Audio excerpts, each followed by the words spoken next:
আমি আগেই বলি শুনেন। জি। আমার আমি মুদাব্বির না, 1 নম্বর কথা। 2 নম্বর কথা আছে, আমি কোনো মাওলানা না, মুফতিও না, আবার কারিও না। কথা বুঝছেন? আমি কিন্তু রাখিও না। তাহলে আর আপনি আরেকটা তাহলে কথা কি আছে আপনি যে, তান্ত্রিক? বুঝি নাই। তাহলে কি আপনি তান্ত্রিক? আপনি তান্ত্রিক বাদে কি এই লাইনে আর কিছু নাই? আমরা তো যতটুকু জানি এই লাইনে মুদাব্বির না হলে রাকি না হলে সে তো তান্ত্রিক। আরো যে কি কিছু থাকে তাহলে বলতে পারেন আমাদেরকে, শুনি আমরা। হ্যাঁ, আমি জানি যে গুণিন, তান্ত্রিক, খুনকার, কাপালি, অগরি, নাগা সাধু, তারপরে রাকি, মুদাব্বির, কবিরাজ, হাকিম, এরকম বহু কিছু আছে এ লাইনে। তো আমি নিজে কি এটা আমি জানি না, তবে আমার দ্বারা লোকের উপকার হয়েছে, হ্যাঁ, এটা লোকে বলে। আমার গ্রুপে থাকলে সেটা দেখতে পারবেন। শুধু আমার গ্রুপে না, আমি অন্য অন্য যত গ্রুপে আছি সব জায়গার লোকেই বলে। আর আরেকটা কথা হচ্ছে যে, আমি একটা জায়গায় গেছি, আমি এই যে এখানে আসছি, আমি তো আপনাদের সম্বন্ধে জানি না, তাহলে আমি আপনার যে কতদূর কি ক্ষমতা বা আপনার দ্বারা আসলে উম্মার আহ ভালো হচ্ছে কিনা এটাও আমি জানি না। আমি হঠাৎ করে এসে, আমি যতই পণ্ডিত হই না কেন, আমার উচিত হচ্ছে চুপ করে শোনা। আপনি যদি আমার প্ল্যাটফর্মে জায়গা দেন, বলেন যে ভাই কথা বলেন, তাহলে আমি বলতে পারি, নচেত আমি শুনবো আগে, তাই না? তারপরে যদি আমার আপনি ইচ্ছা না হয় আপনি যে আমার আপনি আপনার যার কথা সাথে আমার ভালো কথা লাগেনি। বলছেন, জুলফিকার সাহেব শুনেন, আপনি যার সাথে কথা বলছেন বিষয়টা কি ছিল? বিষয়টা কি ছিল, উনি ফার্স্ট, ওই যে উনি এখানে আছে না, থাকলে ওনার কাছে জিজ্ঞান। কে আছে এখানে? ওই যে যার সাথে আমার কথা হয়েছিল, উনি এখানে আছে কিনা। কই দেখান, থাকলে দেখান। আমি তো ওনার গুগলের জানি না, আমি জানি হচ্ছে ওনার হোয়াটসঅ্যাপ আইডি। এটা তো গুগলে দেখা যাচ্ছে, এটা আচ্ছা আচ্ছা মেটে। আচ্ছা। ওখানে কি নিয়ে বিষয়টা আলোচনা হয়েছিল এটা কি আমাদেরকে একটু বলবেন খোলাখুলি ভাবে? হ্যাঁ, আমি সেটা বলার জন্যই বলতেছি। আমি যদি একতরফা বলি তাহলে একতরফা হয়ে যাবে বিষয়টা। উনি যদি এখানে থাকে তাহলে বিষয়টা আরো খোলাসা হইলো, তাই না? না, খুলাসা তো আপনি আমার এখানে এসে আপনি খুলাসা করতে পারবেন। আপনি খুলাসা করলে তাকে কি জানি পার্সোনালি ফোন দেন, ফোন দিয়ে আপনি আপনাদের ভিতরে কি আলোচনা হয়েছে সেটা আপনারা তাইলে ভালো জানেন। হ্যাঁ, তাইলে ভাই, ওই যে এই বিষয় নিয়ে আসলে কথা না বলি, আপনি ক্লাস করান, ওইটাই ভালো হয়। ঠিক আছে। আচ্ছা আচ্ছা আচ্ছা আচ্ছা। ঠিক আছে ভাইজান, সালাম আলাইকুম। ওয়ালাইকুম সালাম। আমি উনার পরিচয়টা আমার পরিচয়টা ওনাকে কেন দেই নাই আমি বলি আপনাকে। উনার মুখ থেকে আমি শুনতে চাইছিলাম যে উনি আসলে বিষয়টা কিভাবে বলছে, তবে উনি সম্পূর্ণটাই মিথ্যা কথা বলছে। আমি উনারা চাইছিলাম বলতে, কিন্তু এখানে একটা ঝগড়ার সিস্টেমে যাবে জন্য উনার আমি কথাগুলা বলি নাই। হ্যাঁ, আল্লাহ মাফ করুক। যেহেতু উনার নাম আপনারা জাইনা ফেলাইছেন, এখন কথাগুলা বলাটাও খুব বিপজ্জনক মনে হইতেছে। উনার নিজের মুখে উনি স্বীকার আসছে যে উনি মুদাব্বিরও না, প্লাস কি জানি বলে এই আলেমও না। হ্যাঁ, উনি রাখিও না, হ্যাঁ। রাকিও না। হ্যাঁ, মুদাব্বিরও না, রাকিও না, আবার আলেমও না। তাহলে উনি কি? আমি উনার প্রশ্ন করছি যে উনি কে? উনি কি এই তান্ত্রিক নাকি? পরে উনি আরো কয়েকটা হিন্দুদের নামের সাথে মানে তাদের ধর্মের মধ্যে যেগুলো ব্যবহার করা হয়, আহ, এই সমস্ত মানে পণ্ডিতদের নাম উনি উচ্চারণ করছে। তাহলে বোঝা যেতেছে উনি মুসলমান।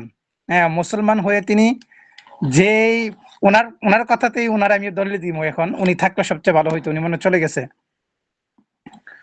হ্যাঁ, তো উনি নিজের মুখে যেহেতু স্বীকার আসছে, তাহলে উনি অবশ্যই কুফরি জগতের ব্যাপারে ওনার অনেক ধারণা আছে। উনি আমাকে নিজে হুমকি দিছে আমাকে, যে বলতেছে যে আহ, তোমার আমার দেখার আছে। হ্যাঁ, ভাষা খুব খারাপ ভাষা দিছে, আমি এখানে ভাষাগুলো উচ্চারণ করতে চাচ্ছি না, যদিও নোংরা ভাষা এগুলো। হ্যাঁ, ফাহেসা ভাষায় মুখের তাসির নষ্ট হয়ে যাবে ওনার ভাষাগুলো যদি আমি এখন বলি। তো উনি এমন এমন শব্দ রেকর্ডের মধ্যে ইউজ করছে যে উনার গোসলের পানির কি আরো কি আবল তাবল কথা। আস্তাগফিরুল্লাহ মিন জালিম। উনি একটা কথা বলছে, আমি উনারে জিজ্ঞেস করছি ইয়াজল জালালি ওয়াল ইকরাম, পরে জানি কি বলছে, ইয়া হাইয়ু ইয়া কাইয়ুম নাকি, এরপরে বলছে ওয়া হুয়া কি জানি একটা আরবি শব্দ, এরকম একটা দোয়া উচ্চারণ করছে, পরে মাঝখানে একটু বোঝা গেছে না। এরপর তিনি যে শব্দটা উচ্চারণ করছে, শব্দটা উচ্চারণ আমাদের আমাদের দিকে খুব ভালো দেখা যাইতেছে। হ্যাঁ, হ্যাঁ, সত্য খোদার সত্য দিন, হুম, কবুল করো হে রব, রবতে, হ্যাঁ রবতে কবুল করো ইয়া রব্বাল আলামিন। হ্যাঁ, এই কথাটা কিন্তু বাংলা, ঠিক আছে? এই কথাটা বাংলা, এবং এই কথাটা আমাদের অর্থের দিক দিয়ে তাকালে বোঝে আমরা মুসলমান, কথা সত্য, কথা সত্য, কিন্তু আপনি এই শব্দটা আমি ওনাকে প্রশ্ন করছিলাম যে ভাই এটা কি মন্ত্রের মতো, বাংলা উচ্চারণটা কি মন্ত্রের মতো না মন্ত্র? কথা সত্য, আমি ওনাকে বলছি কথার ভাব ভঙ্গি সবগুলোই সত্য, কারণ সত্য খুদা সত্য, সত্য খুদা সত্য দিন, মানে মানে আল্লাহ সত্য আর আল্লাহর দিনও সত্য, এটা কিন্তু বাস্তব কথা, এটা কেউ অস্বীকার করার মতো সুযোগ নাই। হ্যাঁ, তো ওনাকে আমি প্রশ্ন করছি, এটা প্রশ্ন করার পরে আমি বলছি ভাই এটা কথা কিন্তু সত্য, কিন্তু এটা কি মন্ত্রের মতো কিনা, আমি ওনাকে জিজ্ঞেস করছি। তখন উনি আমাকে বলতেছে, বেটা মন্ত্র চিনস কাকে বলে, কালাম কাকে বলে তুই চিনস? বলে আমি কিছু, শুনেন ভাই, কালাম হলো যেটা আল্লাহ তাআলার বাণী, হ্যাঁ, যেটা আপনি একটু আগে বলছেন ইয়াজাল জালালি ওয়াল ইকরাম, যে কথাটা আপনি বলছেন এটা তো আল্লাহর বাণী। হ্যাঁ, এই কথাটা যে উনি যে কথাগুলো উচ্চারণ করছে পরে বাংলা কথাটা, এটা কোরআন হাদিস দ্বারা দোয়া কোরআন হাদিস দ্বারা সাপোর্ট নাই বা প্রমাণিত না, আপনারা কেউ দেখাইতে পারবেন না এটা। আপনি গুগলে চার্জ দিয়ে দেখেন, বা কি জানি বলে আরেকটা কি একটা সফটওয়্যার আছে জানি, এই রেজন সাহেব সফটওয়্যারটার নাম জানি কি, ও আচ্ছা, চ্যাট জিপিটি, এটার মাঝে চার্জ দিয়ে দেখেন মানে আইসা পড়বো বিষয়গুলা। হ্যাঁ, তখন যদি ওনাকে যদি জিজ্ঞেস করেন চ্যাট জিপিটি যদি জিজ্ঞেস করেন, তাহলে উনি বলবে কবিরাজের ভাষায়, হ্যাঁ, বলবেন যে এটা কবিরাজের ভাষায় কি দোয়া না কি, তখন উনি উত্তর দিয়ে দিবে যে কি উত্তর, যে এটা কবিরাজদের মতে এটা একটা মন্ত্র। হ্যাঁ, রেজন সাহেব এটা কি স্ক্রিনশট দিছিলেন? এটা গ্রুপে দিয়ে দেন, এটা গ্রুপে দিয়ে দেন, ওনারা নিশ্চয়ই দেখো, হয়তো মনে করতে পারে যে আমি বানায় বলতেছি। হ্যাঁ, কিন্তু কথার ভাব কিন্তু সত্য, কথার ভাব আমি আবারও বলতেছি, কথার ভাব সত্য, কিন্তু এটা কবিরাজদের ভাষায়, যেমন কবিরাজ বা তান্ত্রিকদের ভাষায় এটা একটা মন্ত্র। হ্যাঁ, আমি বললাম না যে হযরত আলী রাদিয়াল্লাহু তাআলা আনহুকে দিয়ে, বা আস্তাগফিরুল্লাহ, আলী রাদিয়াল্লাহু তাআলা না, ইয়াকে মানে উর্দু একটা পিডিএফ এর মধ্যে আমি দেখছি এত সুন্দরভাবে উর্দু ভাষায় মন্ত্র করতেছে, তাহলে এটা কি মন্ত্র না? অবশ্যই মন্ত্র। তাদের ভাষা, উর্দু ভাষীর ভাষা যারা, তাদের দিকে এটা মন্ত্র। কিন্তু আমরা বাংলা ভাষী বাংলার বাংলা ভাষী ভাষা যারা জানি, বা আমরা বাঙালিদের মতে যে বাংলা শব্দগুলা, এগুলো তো মন্ত্র হতে পারে। হ্যাঁ, ছন্দ আকারে বানায়া মন্ত্র তো আমরা পড়তে পারি।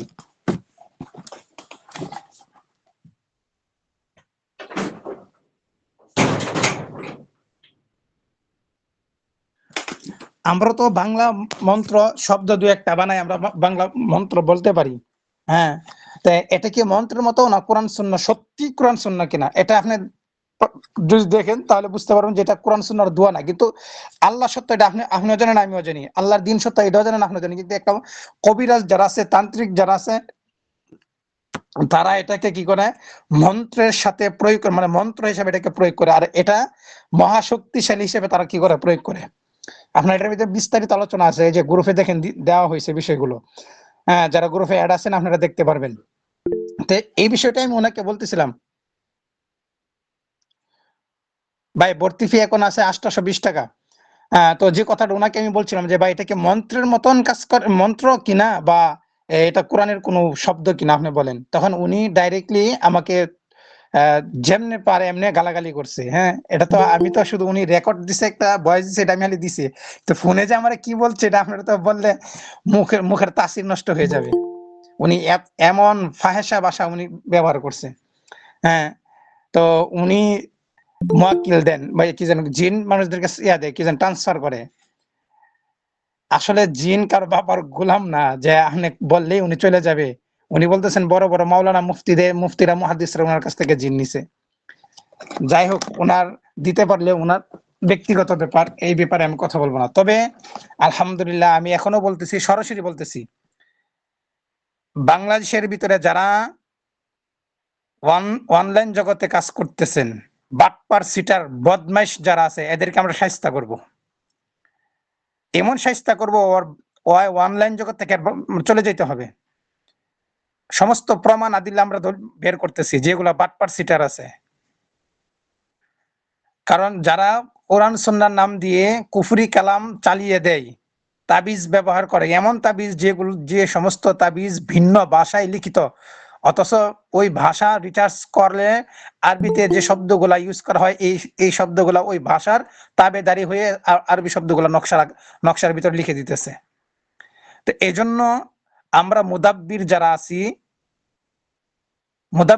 আছি, যারা আলেম আছি, আমরা অনেক সতর্ক থাকা উচিত, এবং আলেম না যারা তারাও অনেক সতর্ক থাকা উচিত, যে বিষয়গুলো থেকে আমাদেরকে খুব ফরহেজ করতে হবে, এবং এই বিষয়গুলো আমাদেরকে ভালোভাবে তাহকিক করতে হবে। এই যে উনি ওনার নাম যে কি আজ পর্যন্ত ওনার ছাত্ররাও জানে না, উনি নাম দিচ্ছে জুলফিকার, অথচ ওনার নাম আরেকটা। উনি উনি আমাদের কাছে, আমার কাছে বলছে যে ওনার বাড়ি পাবনা, আমার এক সাথী ভাইয়ের কাছে বলছে ওনার বাড়ি হচ্ছে গিয়া এই কুমিল্লা। রেজন সাহেব আপনার সাথে কি বলছে? খুলনা বাগেরহাট। হ্যাঁ, তো এক ব্যক্তির বাড়ি ৩ জায়গায় হয় কিভাবে?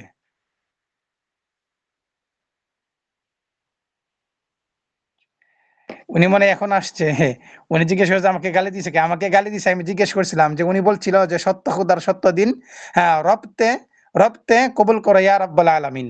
তিনি এই শব্দটা উচ্চারণ করছিলেন। তখন আমি বলছিলাম ভাই এটা কি কোরআন হাদিসের দোয়া, নাকি এটা কোনো মন্ত্রের মতন? কিন্তু কথা সত্য। হ্যাঁ, আল্লাহ যে সত্য এটা সবাই বিশ্বাস করে, আমিও বিশ্বাস করি। আল্লাহর দিন যে সত্য এটাও বিশ্বাস করি। কিন্তু এটা কি মন্ত্রের মতন কাজ করে? নাকি এটা একটা মন্ত্র কিনা? না এটা কোরআন হাদিসের কোনো একটা দোয়া? তখন আমার প্রতি ইনি খেই পাই কথাগুলো আমাকে খারাপ ভাষায় গালাগালি করছে, অনেক কিছু করছে। হ্যাঁ, অনেক, যে সমস্ত ভাষা আমাকে বলছে যে আমাকে খাইয়া দিবে, আমাকে দেখে দেবে, হ্যাঁ, এই করবে সেই করবে, নানান ধরনের কথাবার্তা বলছে। হ্যাঁ, তোরে আমার গ্রুপে লাগবো না, তুই থাক কার। অথচ হিসাব করলে বয়স হয় আমার ছেলের সমান হইবে। যদি বলি বয়সে ও আমার ছেলের সমান হবে, আমি যদি ওর এমনি ছোট দেখতে পারেন, আলহামদুলিল্লাহ ছোট, বয়সও কম, ঠিক আছে, কিন্তু ওর বয়সটা আমার চাইতে বয়স কম। হ্যাঁ, তো এইজন্য আল্লাহ মাফ করুক। এজন্য কথার কথা বললাম আরকি। এটা আমার ছেলের বয়সের সমান হবে। এটা আমি কথার কথা বললাম। আল্লাহ মাফ করুক। হ্যাঁ, তো উনি যত বড় তান্ত্রিক হোক, আলহামদুলিল্লাহ আমি চ্যালেঞ্জ দিতে পারবো। বাংলাদেশের যত বড় তান্ত্রিক হোক, একটা নজর আর দেখে তাকামো, একটা নজর, বেশি লাগবে না আর। আমরা এগুলা দেখাই না, এগুলো করিও না। আমাদের উস্তাদদের শিক্ষা এগুলো না। একজনকে ক্ষতি করবো, বা একজনকে হুমকি দেবো, একজনকে ধমকি দেবো, একজনকে ভয়ভীতি দেখাবো, এগুলো আমাদের অভ্যাস না। হ্যাঁ, এগুলো আমাদের এই মেজাজের সাথে যায় না। তো আমি উনারে ঠান্ডা মাথায় কথা বলছি। আমি উনারে জিজ্ঞেস করলাম, ও নিজের মুখে তো বইলা গেলে এখানে, যে আমি উনারে জিজ্ঞেস করছি ভাই আপনি কেন রাগ করেন? রাগ করছেন কেন? জোর গলায় কথা বলেন কেন? এরপর উনি আমার যা তা মন্দ সারি কইছে। আল্লাহ ওনাকে হেদায়েত দান করুক, এবং তান্ত্রিক যে কার্যকর্ম আছে ওই সমস্ত কার্যকর্ম থেকে, কুফরি কার্যকর্ম থেকে আল্লাহ তাআলা তাকে হেদায়েত দান করুক এবং তাকে হেফাজত করুক। এরপর যদি হেদায়েত না থাকে, আল্লাহর বিচার আল্লাহ কিভাবে করবে, আল্লাহর ওই বান্দারে আল্লাহ বিচার করবে না হেদায়েত দিবে, এটা আল্লাহ মালুম, আল্লাহ ভালো জানে। আল্লাহর উপরে যে সে যে আমাকে গালিছে, আমি আল্লাহর উপর ছেড়ে দিচ্ছি, বাকিটা আল্লাহ তাআলার ইচ্ছা। বাকিটা আল্লাহ তাআলার ইচ্ছা, আল্লাহ কি করবেন না করবেন এটা আল্লাহর কাছে বিচার দিয়ে রাখবো ইনশাআল্লাহ আজকে। হ্যাঁ, দেখি আল্লাহ কি করে। ওই কিছুদিনের ভিতরে ইনশাআল্লাহ প্রমাণ পাই যাবো, আমি ইনশাআল্লাহ পাই যাবো যে এর কি হইতেছে না হইতেছে। ইনশাআল্লাহ প্রমাণ আইসা পড়বে আমার কাছে।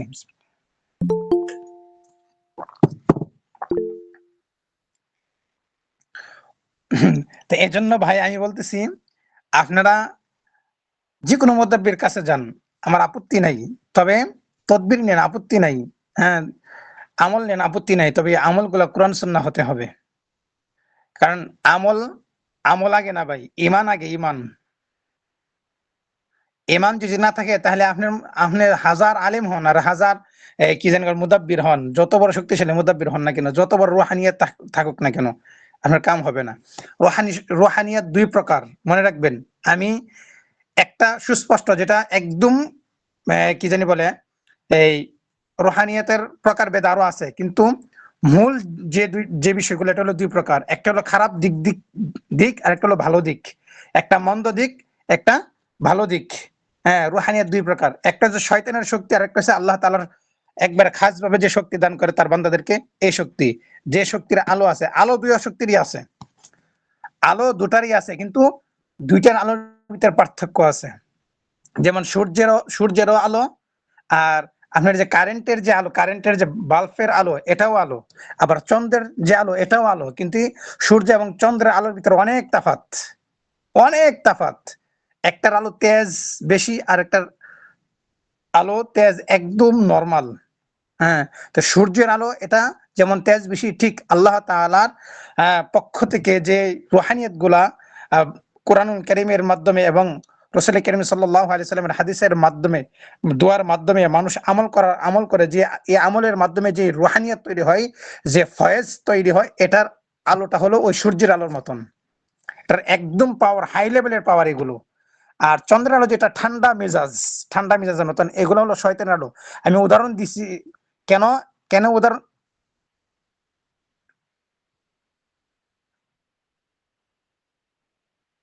কে জানি কি লিখছে, মেসেজটা পড়তে পারলাম না। আচ্ছা যাক, তো চন্দ্রের আলো যেমন ঠান্ডা, হ্যাঁ, তো কুফরির কুফরির যে আলোগুলা, এগুলো ঠান্ডা, কিন্তু শয়তানের শক্তি, এটা শয়তানের শক্তি, এই জন্য এটা ঠান্ডা মেজাজ, এটা পাওয়ার কম, মানে যেটা আমি উদাহরণ দিয়ে বুঝাইতে চাইছিলাম, এটা পাওয়ার দিক দিয়ে আমি বুঝাইতে চাইছিলাম। হ্যাঁ, তো যাই হোক, আমাদের আমাদের এই জগতে আমরা বহু সময় পার করব, আল্লাহ পার করাবে ইনশাআল্লাহ, আল্লাহ চাহে তো। এজন্য বলতেছি, এই আমলগুলো আপনারা সঠিকভাবে আমল করবেন, একদম সঠিকভাবে আমল করবেন, যে আমলের কারণে আল্লাহকে পাওয়া যায়, যে আমলের কারণে জান্নাত পাওয়া যায়, জাহান্নাম থেকে দূরে থাকা যায়। এই সমস্ত আমলগুলো আপনারা করবেন। আর অযথায় সময় নষ্ট করবেন না। হ্যাঁ, যে যে নকশার ব্যাপারে জ্ঞান নাই, যে তদবিরের ব্যাপারে জ্ঞান নাই, এ তদবির আমার আপনার দ্বারা জায়েজ নাই। এটা আমি বারবার বলতেছি। হ্যাঁ, কারণ আমাদের বাংলাদেশে নকশার অভাব নাই। ওর কিছু, আজকে আমি দাঁড়ান, আমি গ্রুপে দিয়ে দিতেছি, ওর ওই কোন লেভেলের কাজ করে, কি লেভেলের কাজ করে, আমি দিতেছি, দাঁড়ান।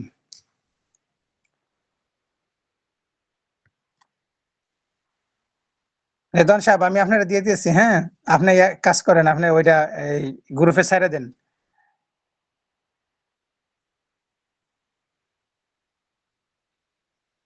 আচ্ছা, আমি বলতেছি ইনশাল্লাহ। আমি একটা বিষয় নামাইছিলাম ওনার এখান থেকে, দেখি এটা আছে কিনা, ওনারা কি পরিমাণ এই কি তদবির দেয়। এই যে জি জি জি, পাইছি। দেখেন, আমি আপনারা দিয়ে দিছি, দেখেন এই যে কি এর জন্য এটা দিছে বলতে পারি না, কিন্তু ওর নকশাগুলো, এটা লিখছে ইন্ডিয়ান আজমিরি পাওয়ারফুল তাবিজ।